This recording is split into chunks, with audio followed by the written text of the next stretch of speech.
우리 일상에 필요한 제품과 에너지를 생산하며 윤택한 삶을 만들어주는 플랜트 산업. 첫 해외 진출 후 50여 년이 흐르면서 플랜트 산업은 세계 속에서 인정받으며 우리 경제를 견인해 왔습니다. 하지만 탄소 중립을 위한 신재생 에너지 전환 정책이 가속화되면서 플랜트 산업계에도 변화가 요구되고 있는데요. 우리 플랜트 산업이 탄소 중립 사회를 주도적으로 이끌어가려면 어떻게 해야 할지 박중흠 한국 플랜트 산업 협회장과 이야기 나눠봅니다.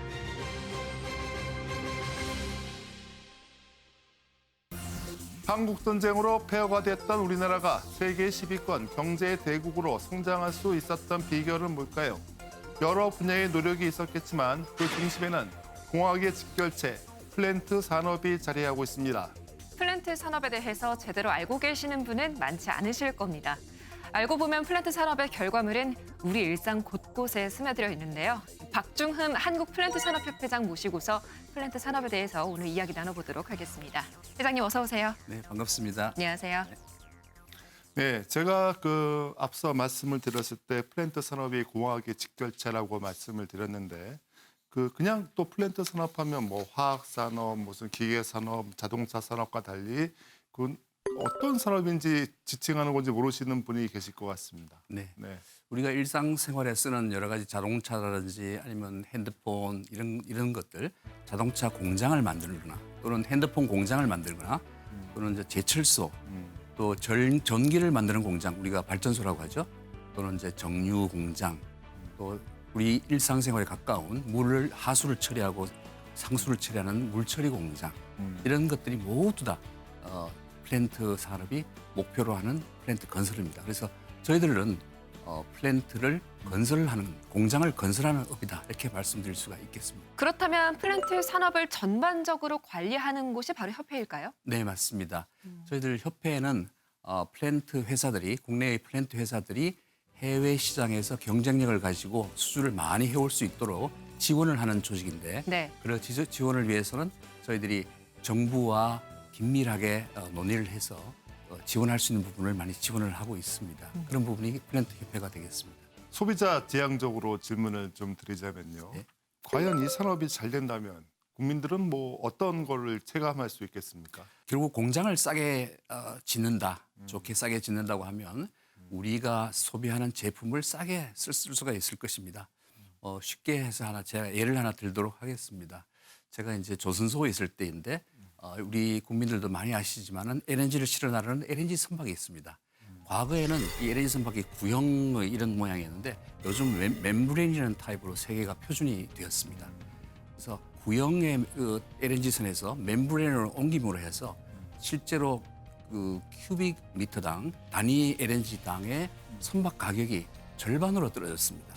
그러니까 LNG 전체의 가격이 1이라고 하면 그중에서 수송하는 부분이 약 한 5분의 1 정도 되는데요. 크네요. 5분의 1에 대해서 약 절반이기 때문에 약 10분의 1만큼 우리가 싸게 LNG를 소비하고 있습니다. 그래서 LNG 선박을 이렇게 잘 싸게 좋게 만들므로 해서 우리 소비자들은 10분의 1만큼의 가격 혜택을 보고 있는 거지요.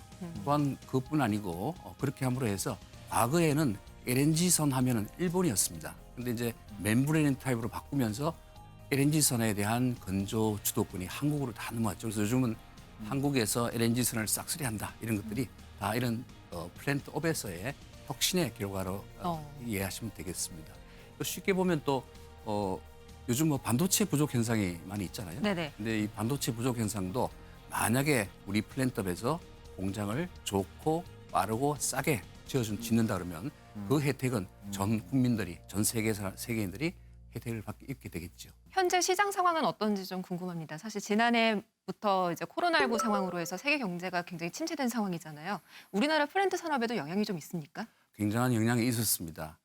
작년의 경우에 우선 발주처가 코로나 팬데믹으로 인해서 발주처 자체가 이걸 발주해야 될지 말아야 될지 굉장히 망설이는 시기였습니다. 거기다가 수주를 하러 다니면 외국으로 많이 다녀야 되는데 우선 영업적으로 해외 나가지를 못하니까 발주처를 만날 수 있는 기회도 많이 제한돼 있었고요.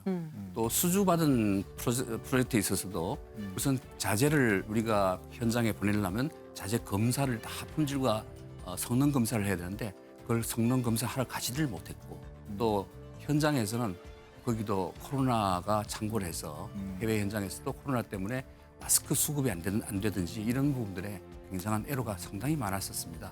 그런데 그러한 와중에서도 작년에 무려 31조를 수주를 했는데 그거는 과거에 5년을 비춰봤을 때 가장 많은 금액을 수주한 것이었습니다. 그래서 작년에 우리 플랜트 업계는 굉장히 분발을 했다고 말씀드릴 수가 있겠습니다.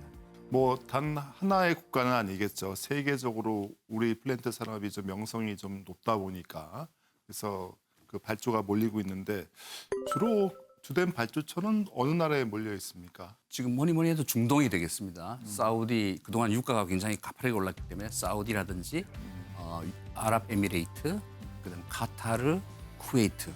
요즘은 이제 전쟁이 끝나고 새로 개발을 하고 있는 이라크 이런 나라들이 우리의 큰 주력 시장이었고요. 그 외에도 동남아시아에서 말레이시아라든지 태국, 인도네시아 이런 나라들이 저희들의 시장이었습니다. 우선 이런 나라들이 우선 처음에는 오일 앤 가스 쪽으로 개발을 하지만은 그 사람들이 남는 그 오일 달러를 가지고 결국은 도시를 개발하고 아파트를 건설하고 교량을 짓고 항만을 건설하기 때문에 또다시 건설까지도 이렇게 되기 때문에 초호황이 올 수가 있습니다. 그러면 결과물이 궁금합니다. 저희가 좀 알만한 성과물들이 있을까요? 어떤 것들이 있을까요? 네, 우리 국민들께서 아실 만한 내용은 두바이에 있는 그 부르즈 칼리파라는 높은 건물 아닙니까? 네, 세계 최고층 건물이 있습니다. 네, 그 건물도 우리나라의 플랜트 건설 업체가 지었는데 이 건물은 3일에 한 층씩 올라갔고요. 그리고 밑에서부터 약 123층까지 높이 약 450m를 밑에서 콘크리트를 펌프로 바로 올리는 이런 신기록을 세우기도 한 그런 플랜트가 되겠고요. 또 최근에 신문에서 나왔습니다마는 차나칼레, 터키에 있는 차나칼레 그 현수교가 있습니다. 우리 2032m, 인천대교의 두 배에 해당하는 세계에서 가장 큰 현수교도 우리 힘으로 지었습니다. 또 석유화학 쪽에는 아부다비의 루와이스 지역의 지방에서 대형의 정유 공장을 만들었습니다. 이건 무려 발주 금액이 무려 12조에 해당하는 그런 초대형 프로젝트였는데 전체 7개의 패키지 중에서 5개의 패키지를 한국 기업이 맡아서 건설한 적이 있습니다. 그럼 우리나라의 지금 플랜트 산업의 경쟁력, 그 세계 유수의 업체들도 있을 텐데 그 업계를 견줄만 한가요? 네, 저희들이 우선 매출이나 외형 측면에서는 세계의 유수 기업들, 미국의 플로우라든지 일본의 JGC 또는 이태리의 사이펜 여기에 견주어서 전혀 지지 않습니다. 그래서 전반적인 회사의 규모나 크기는 거의 대등하게 돼 있고요. 단지 미세한 차이가 유럽의 기업이나 미국이나 유럽의 기업들은 설계가 상당히 강하고 저희들은 공사가 강한 그런 차이가 있습니다.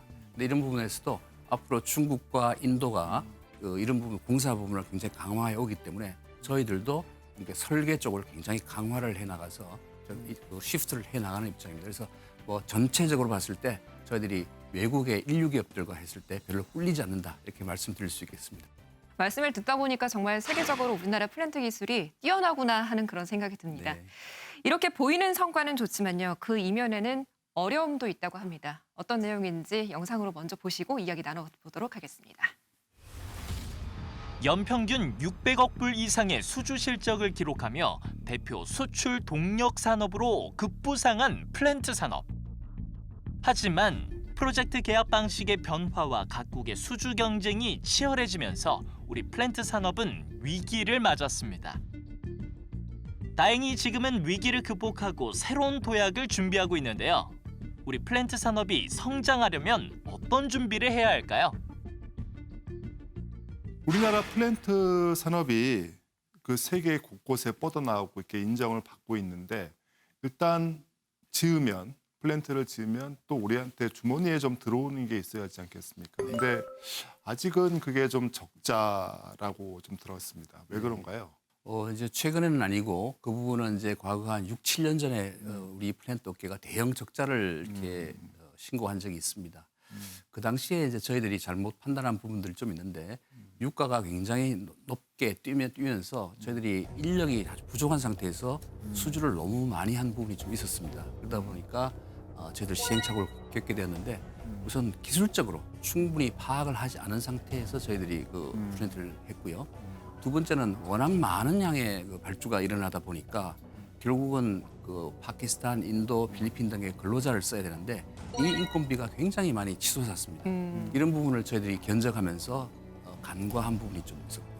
그리고 또 잘 아시다시피 그 당시에 중동에서는 그 ISIS 그래가지고 안에 내부에 여러 가지 무장 세력들이 많이 발호했기 때문에 그런 측면에서 보안이라든지 안전 문제도 굉장히 코스트가 굉장히 많이 들어갔었습니다. 이런 부분들이 저희들이 충분한 준비를 못했고요. 무엇보다도 가장 큰 부분은 이 플랜트에서 코스트에 대한 정산의 문제입니다. 그래서 과거에는 코스트 플러스, 즉 내가 들어간 그 코스트만큼 네. 에다가 플러스 알파를 해줘서 우리한테 보상을 해줬는데 네. 그게 아니라 럼섬 턴키. 럼섬 처음부터 턴키. 가격을 딱 정해놓고 이 가격 안에서 다 해라.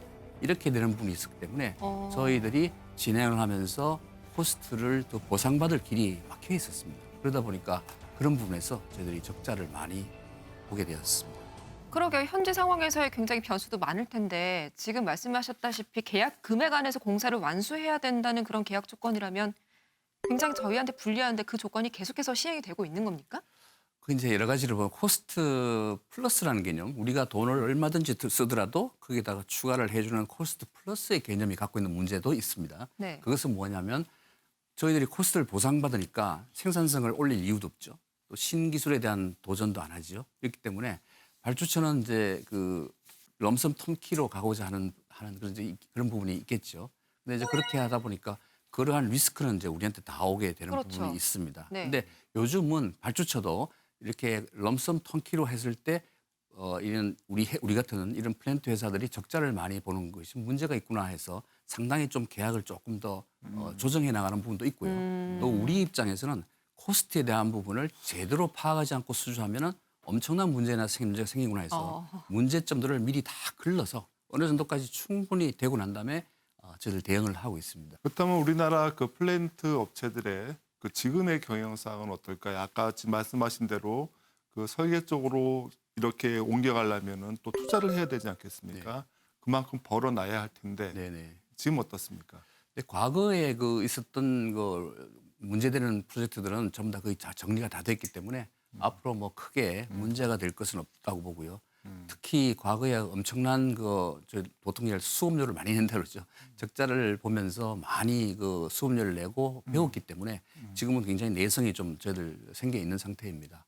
또 한 가지 또 고무적인 사실은 우리나라의 플랜트 회사들이 과거처럼 상류의 코어 설계를 다 된 것을 이후에 그다음 하류 설계부터 받아서 한 것이 아니라 저희들이 상류 설계로 올라가서 상류 설계부터 지금 하고 있기 때문에 플랜트에 대한 내용을 상당히 다 파악을 해서 하기 때문에 그런 측면에서는 굉장히 많이 내성이 많이 생겼다라고 말씀드릴 수가 있겠습니다. 그럼 대형 적자가 이제 발생할 것이라는 걱정은 좀 덜어도 되는 거겠군요. 좀 그렇게 옛날처럼 그런 일은 없으리라고 생각을 하는데요. 네. 이러한 대형 적자가 없으려고 하면 우선 건설하고자 하는 플랜트에 대한 즉 오브젝티브에 대해서 정확한 파악을 해야 될 것 같고요.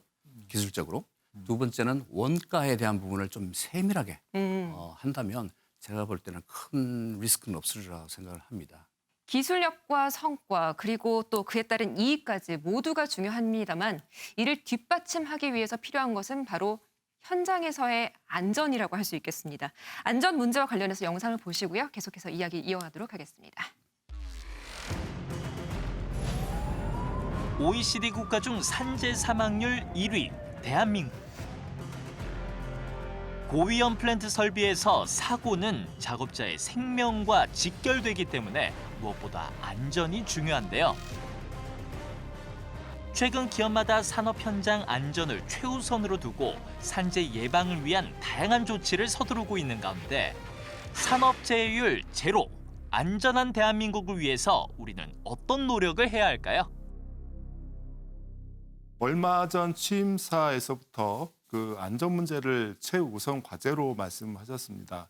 최근에 그 안전 사고가 그 여러 업체에서 좀 잇따르고 있기도 한데 뭐 어떤 그 생각을 갖고 계십니까? 플랜트를 건설한다는 것은 인류의 그 번영과 편리함을 위해서 하는 거잖아요.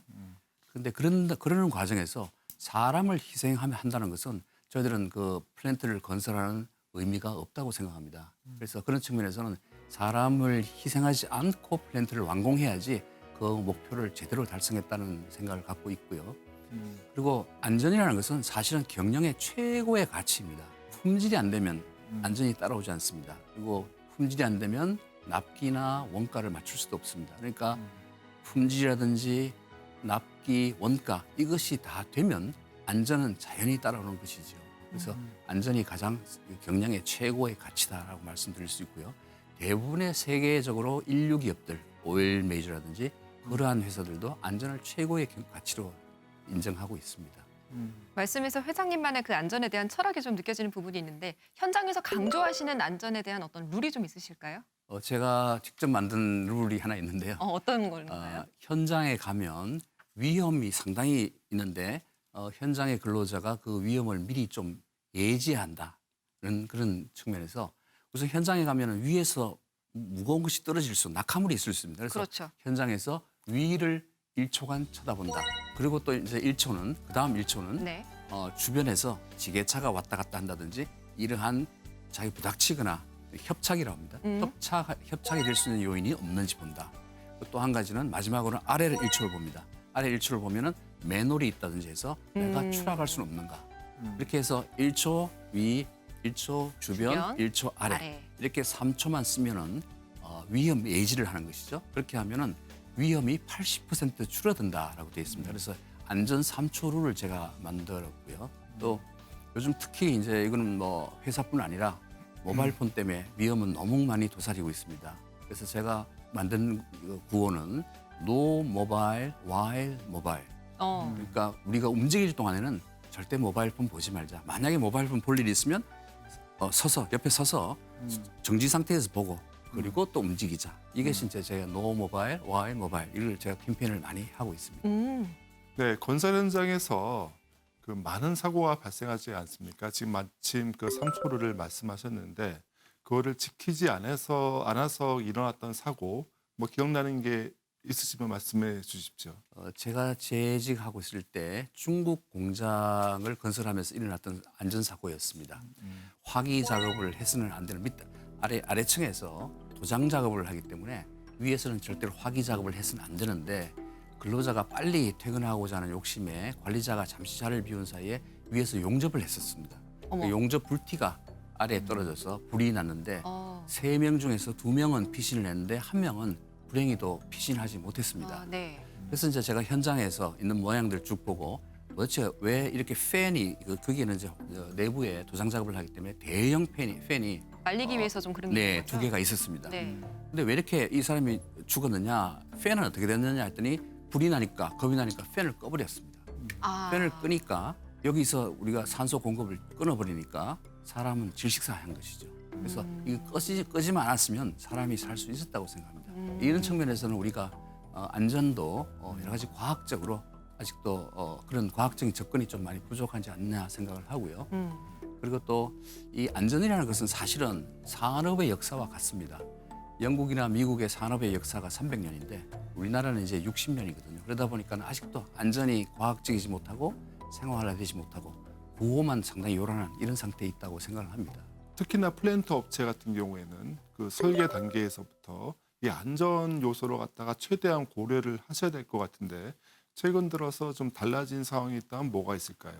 우선 저희들 협회의 사장님들은 현장에 나가면 맨 처음 현장 안전 패트롤부터 한다고 알고 있습니다. 왜냐하면 조직이 우리 사장이 정말로 안전을 중요하게 생각하는구나 라는 인식을 심어줘야지 조직이 다 같이 한 방향으로 움직여지거든요. 그것도 우리 플랜트 회사들은 안전공학과 출신들을 많이 뽑고 있습니다. 그래서 안전을 좀 더 과학적으로 해결하기 위해서 안전공학과 출신을 많이 뽑고요. 또 어떤 회사는 외국에서 안전에 대해서 굉장히 경험이 많은 사람을 채용을 해서 그 사람들을 안전 책임자로 앉히는 경우도 있습니다. 그런 측면에서는 안전에 대해서는 우리 플랜터께서도 많은 노력을 지금 하고 있습니다. 협회장님께서는 육상과 해상의 그 대형 플랜트들을 모두 경험하셨다고 들었습니다. 그 두 가지를 경험하시면서 어떤 점을 좀 느끼셨을까요? 네, 육상 플랜트와 해상 플랜트가 거의 용어도 같고요, 단어도 같고, 그리고 고객도 거의 같습니다. 그렇기 때문에 아주 유사한데 가장 큰 차이는 해상 플랜트는 한국의 중공업 업체에서 한국에서 공장이 있으니까 공장에서 지어서 바다를 통해서 인도를 합니다. 그런데 육상 플랜트는 그 나라 현지에 가서 공사를 하기 때문에 이 공사 부분에서 엄청난 차이가 있습니다.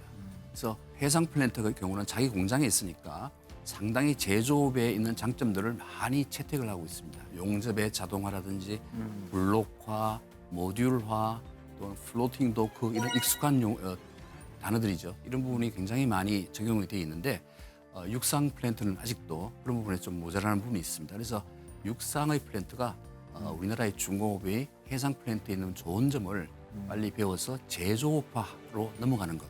이것이 굉장히 중요하다 보고요. 해상과 육상의 단어를 좀 다르게 쓰는데 해상에서는 뭐라고 하냐면 생산이라고 말을 씁니다.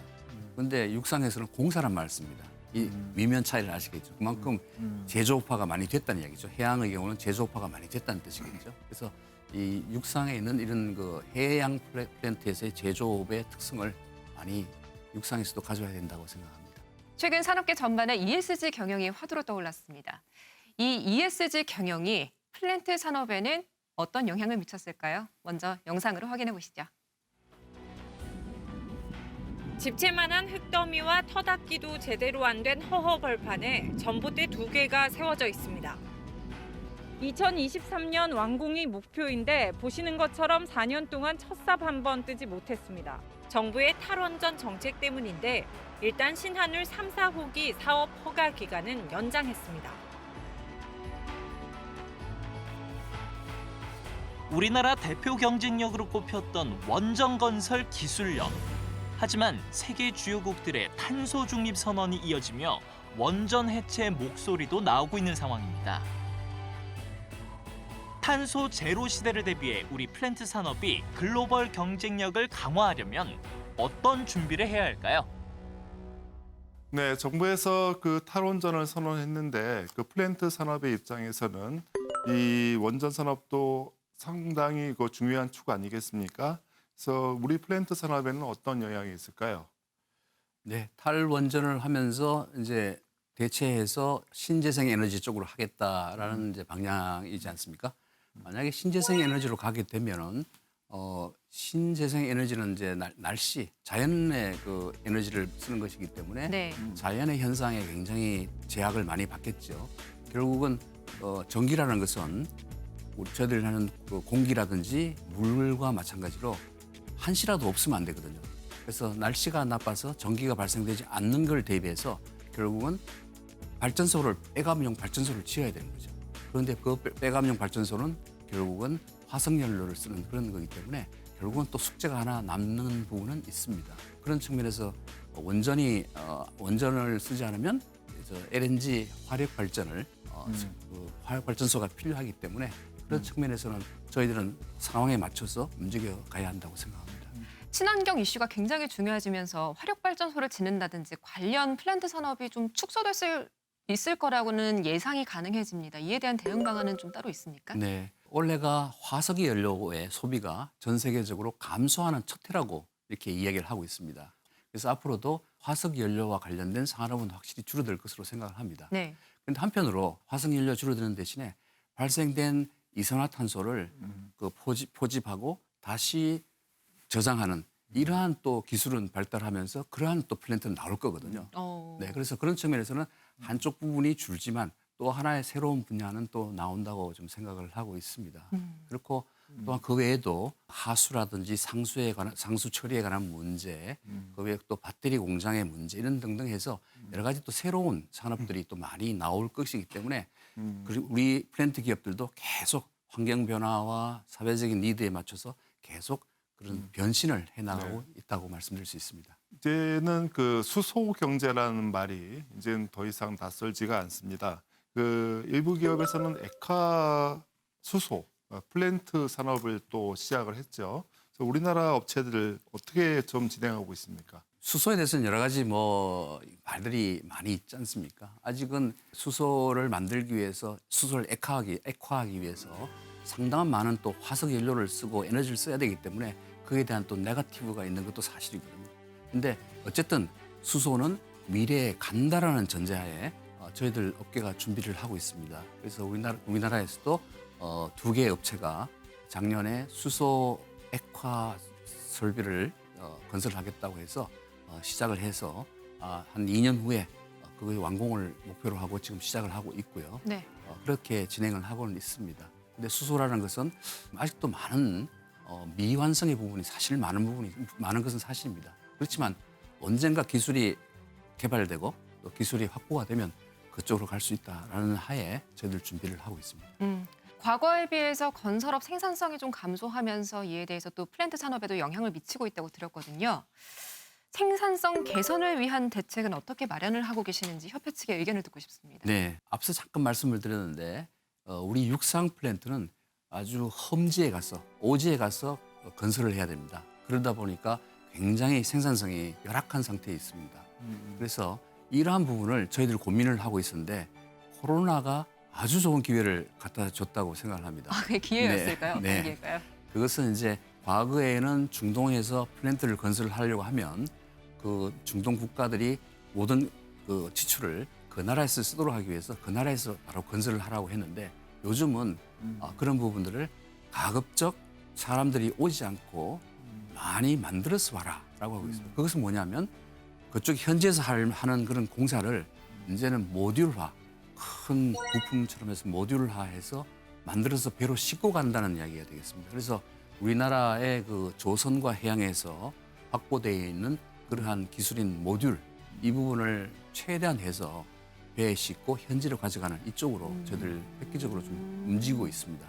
단지 문제는 우리나라의 모듈 업체가 아직도 경쟁력이 베트남이나 이런 제3국에 비해서 가격 경쟁력이 없어서 가격 경쟁력이 좀 있도록 해야 되는데 이런 부분들은 발주하는 플랜트 회사와 모듈 회사가 긴밀하게 이야기를 하고 있고요.